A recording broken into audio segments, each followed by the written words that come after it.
for people who are poor, it's because they actually don't see reality for what it is. Because the way they see reality, they see making money to be impossible or incredibly difficult, or it's only for a certain select people, not for them, right? And it's just because they literally cannot see it.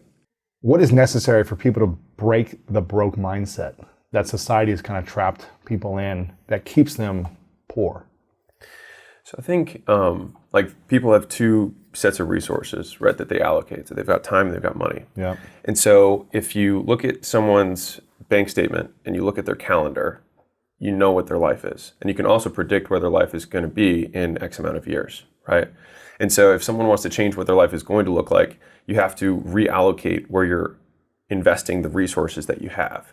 And so from a time perspective, people who are poor, in my opinion, spend a lot of time not doing stuff. And that sounds terrible to say, but like at the base level, they're distracted, they're not doing the right procrastinating. stuff. Right. Well, I would even say not doing anything. Just distracting them. Right. Playing video games. Netflix, et cetera, all that stuff, right? So there's like the basis, like they don't do anything. They're purely distracting themselves from their current state, which is hard because it's hard to confront reality. If you're like not happy, it's easier to just distract yourself, right? Mm-hmm.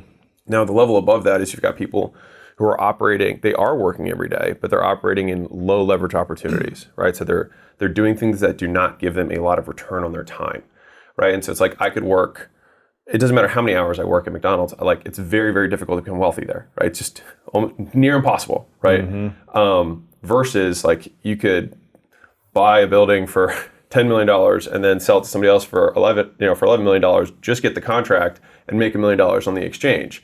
Super high leverage, right? From a time perspective, which is crazy for somebody who doesn't have money to even contemplate something like that. But the only way that happened, and that required no money, is skill, right? And so like that's an example of like it didn't require money to make that money. That's skill that's required to do that. And so first is the time, right? People are not doing stuff with the time that they have, or they're doing low leverage activities with the time they have. And then they're not trying to increase their output per unit time, which means investing in their skill set. So like one of the easiest ways to gain leverage on your time, and when I say leverage, just for everybody, like leverage is the difference between inputs and outputs in a system. So, Archimedes said, if you give me a lever long enough, I can move the world. And so to the same degree, if you have enough skills, you can do anything, right? And so skills give you leverage on your time. So you get more out of each unit of time. So if I'm a master cold caller, I will get more sales and calls booked for the same unit of time than somebody who sucks at it. Same time, more output. Right? But because they developed a skill at a masterful level. 100%. Yeah. And so when people are allocating their time, they're not by percentage, they're kind of like consuming their time rather than investing their time. So they're either doing nothing or they're consuming the time rather than putting time into getting higher returns on their time, which is education, right? Mm-hmm. And so education you can have from like the conceptual learnings, watching stuff like this, or the actual doing, right? And so you learn taking more. Action, 100%. Failing, messing up, feeling like an embarrassment in the actions. The first 1,000 cold calls you make, the first 1,000 cold emails you do, the first 1,000 doors you knock on, the first 1,000, you'll learn more from that than you'll learn from every single book you read up to that point on the concept. You'll learn, right? And so people don't allocate nearly enough time to that in the beginning. And so I think one of the things that the formal education system did really well, that people poo-poo on it, is the idea of going into debt to gain education is something that fundamentally makes sense. Yes, but it's got to be the right education that can make you money. You got to get a return on it. Yes. That's the issue, right? You have to get a return on it because like the idea of borrowing from a future self that can make more money to pay for the thing that you're getting the skill for makes total sense. I think Elon was saying something about how Neuralink in the future, it's going to be such a competitive advantage that they could price it at whatever they want, because once you have it, you'll be so much more able than anyone who doesn't have it that you could so easily pay off the price of the thing. That's how it should work conceptually, right? Crazy. That's how education is supposed to work. Yes. And so this is the simplest example that I have. So a friend of mine has a 17-year-old daughter. She got a job at a bowling alley and she makes minimum wage. And he said, why don't you become a phlebotomist? And she was like, well, I don't want to spend the money.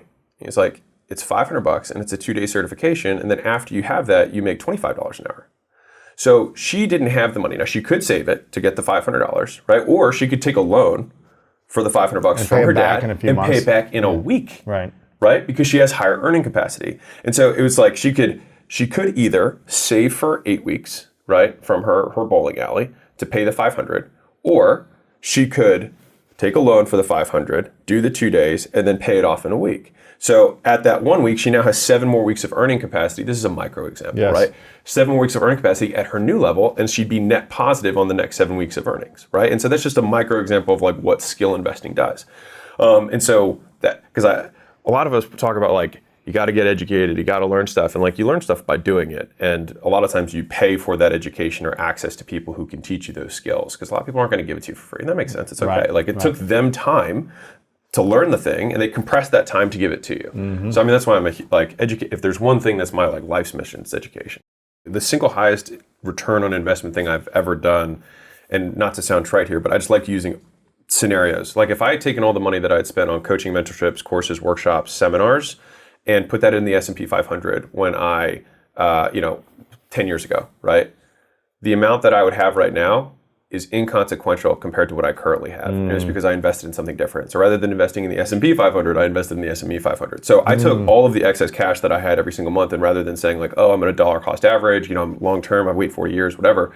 I was like, I just don't make enough money. So like I could be the millionaire next door who saves every penny, doesn't go to Starbucks for my entire life, and have $2 million when I'm old, or 8, whatever. For the last 10 years of my life. Right, and literally enjoy nothing during that period of time.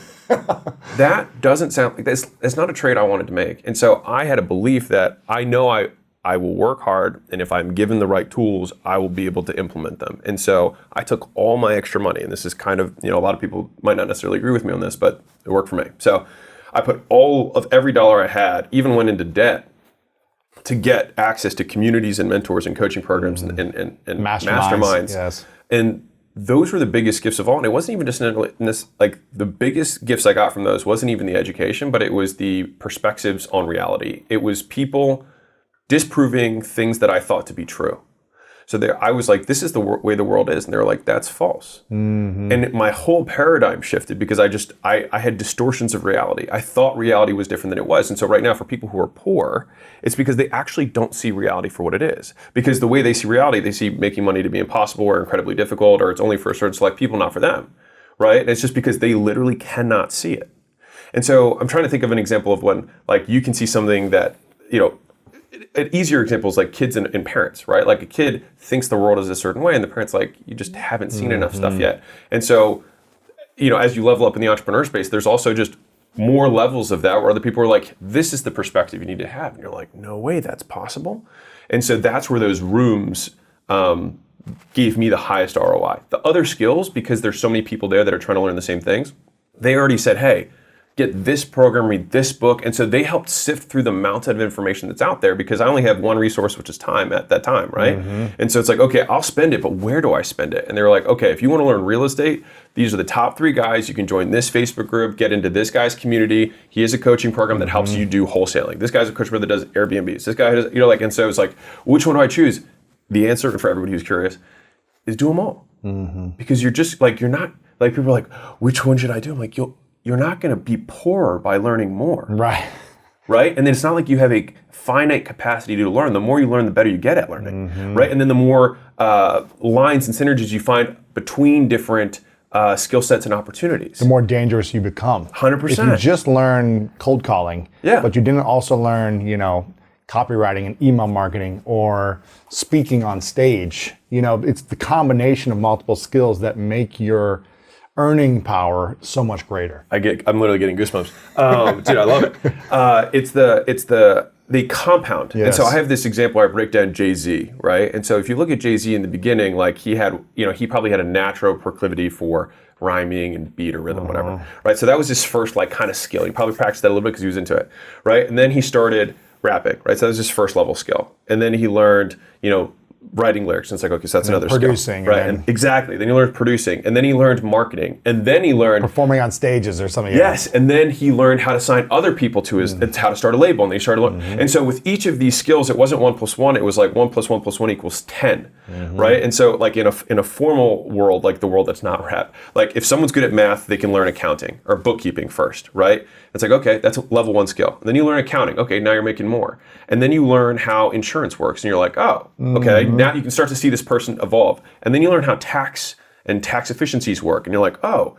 And then you learn how to package and sell businesses and negotiate those deals with private equity and things like that. All of a sudden, That's a CFO. That's somebody who's making multiple $1 million a year, but it's the same basic few skills that stack on top of each other and get disproportionate returns on all the prior skills with each new additional skill. Yes. And so the idea is not, like, people ask the wrong question when they're like, which course should I buy? Which program should I do? It's yes. Do them all. It's yes. Do them all. Yes to all, yeah. Yeah, you want, like, because each one of them you will learn things. And there's going to be either different ways that someone's teaching, they'll have different communities, they'll have different beliefs, you'll learn from all of them.